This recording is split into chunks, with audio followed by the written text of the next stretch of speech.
Hey guys, Singing here, bringing a Dragon Ball Z Dokkan battle video, and so today we are going to do a little mini showcase kind of thing here just for fun with the physical Whirus. So the AGL Gogeta leader skill obviously gives a full 220% lead to all fusion characters, so that means that the Dragon Ball Fusions units will all get the full 220% leader skill from this Gogeta. Now, if there hadn't been such a big level of power creep for the anniversary events, this would actually have been kind of cool for some of these units, right? Like some of the Dragon Ball Fusions EZAs when they came out were actually really good, and this Whirus is kind of one of them, right, for going on some of these like Fusion or Realm of Gods teams, because he has raised attack and defense to 1 turn on his super. The defense lowering is whatever, but at least he's raising his defense on super. And then his passive, look at this tiny passive. Attack and defense 150. He changes tech and int key spheres to physical, so he's creating tons of orbs, which is really useful for like the gods and the Super Saiyan 4s. If you pick up 3 or more orbs with him, he gives Fusion or Realm of Gods allies attack and defense 30%. So that's like everyone else on the team, right? So he's basically supporting the team.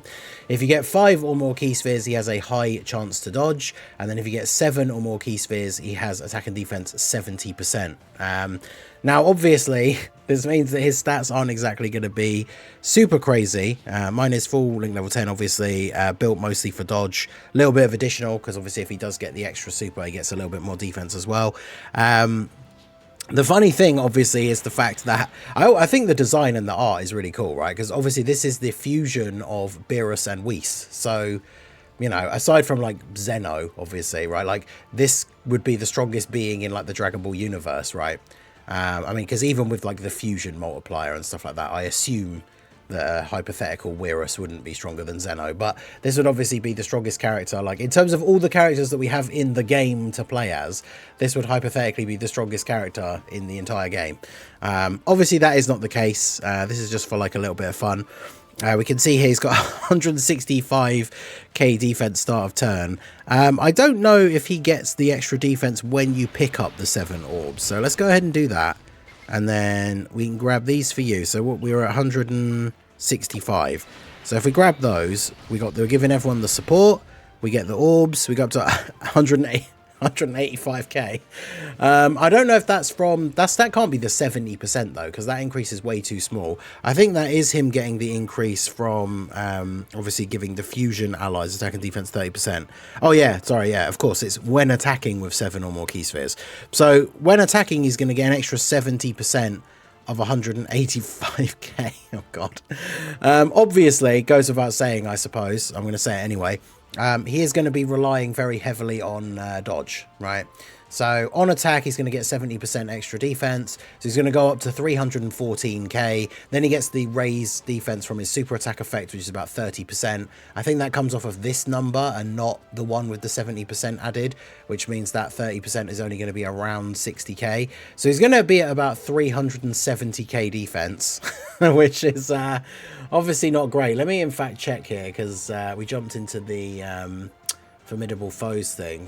How much does this guy actually... We probably could have done a weaker event, but I thought it would be kind of funny to just try them out. Yeah, see, the Gamma 1 or Gamma 2 in phase 1 does 1,000,000 damage normals. So realistically, if we don't dodge every single attack during the run, then we're probably dead. But I mean, obviously, if this wasn't a video to try and like showcase Whirus, like realistically, if you were going to try and run him on the team, you'd have him in slot 3 floating as a support, right?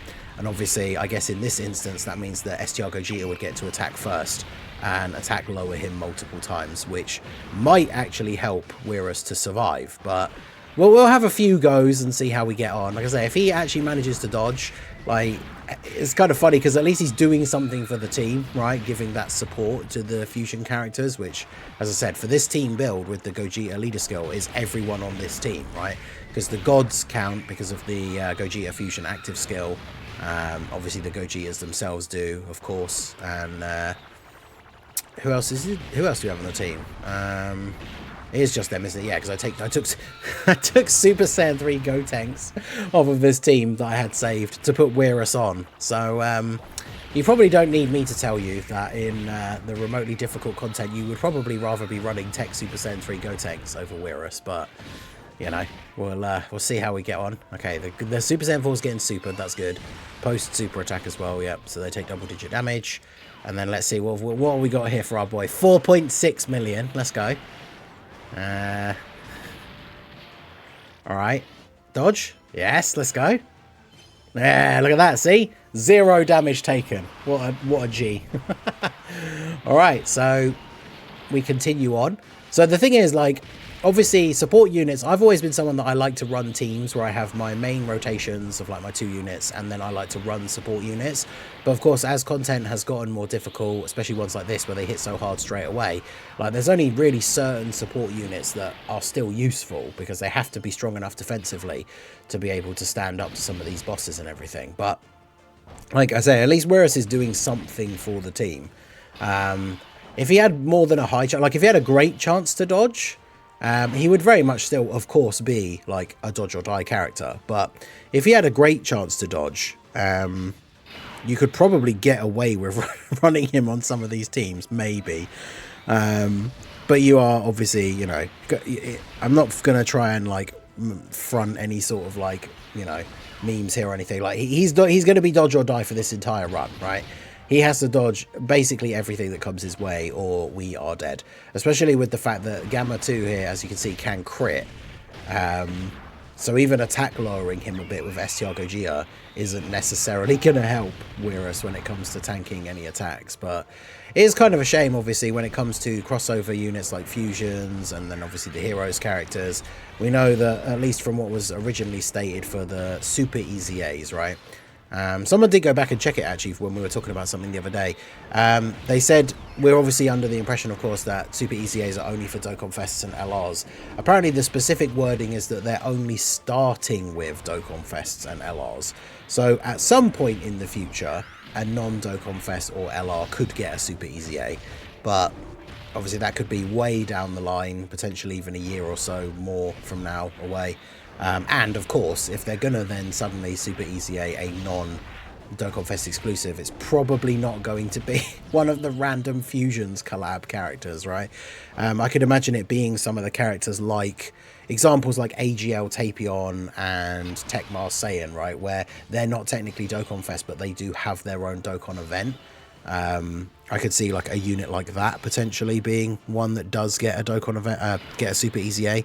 Oh god, this is such a bad turn. Alright, so you guys are at 1.23 million already, which is pretty good. The problem is, of course, that what is this guy super for? I closed the page already. He supers for 3.36. Now it is super versus super, so he doesn't get any more damage than that. But I think the problem is, even with guard, I'm not 100%. People keep telling me different things like in the chat, but like or in the comments, because guard, I don't think it just is a complete like minus 50%, right? It doesn't cut that damage down to 1.68, does it? Because if it does, then we should be good here, right? Because if we grab these, get those for you, make sure we get the orbs for you so that you're giving the support, then obviously these guys jump up to 1.42.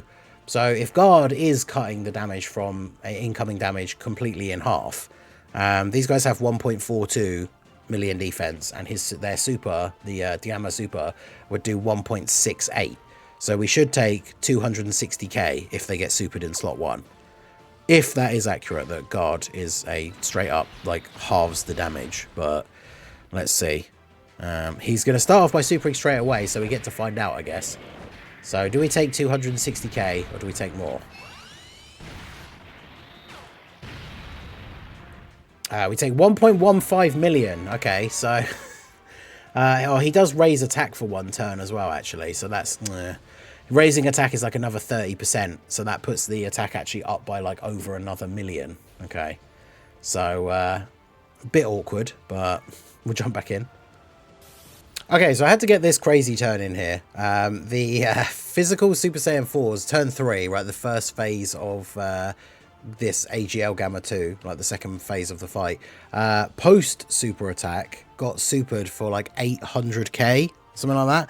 And I couldn't believe we survived. Everybody else on the rotation took double digit damage. So here we are at 1% HP.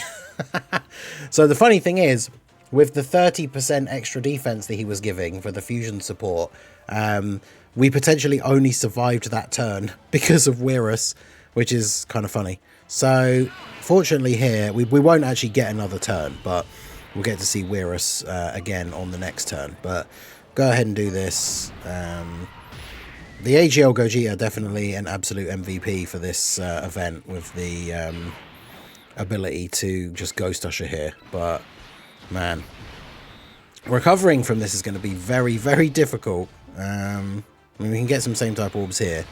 But yeah, that's the first time I think I've seen on a team with such a high HP, we dropped down to 1% HP.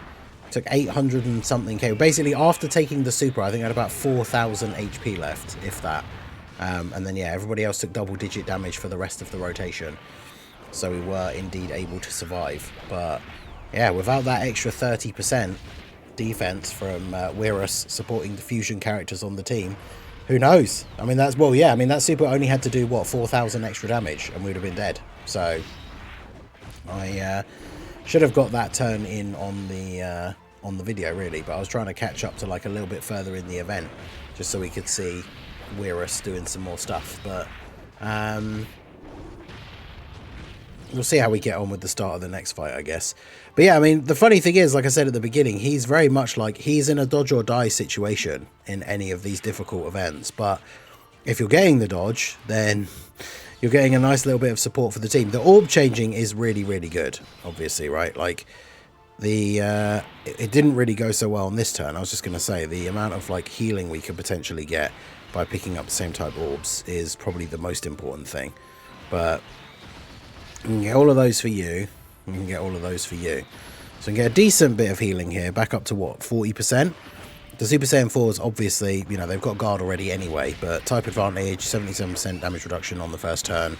Whirus actually has type advantage here as well. So, I mean, we'd probably need to be on full health. I was going to say, it'd be funny to see if we could actually tank a single hit from this Gamma 1 in the int phase, but we probably would need to be on full health still to survive, because I think, like the Gamma 2, he does 1,000,000 damage normals, which of course with the type advantage that does cut a decent amount of that off. So if you're on full health, maybe we would survive, but I'm not too sure.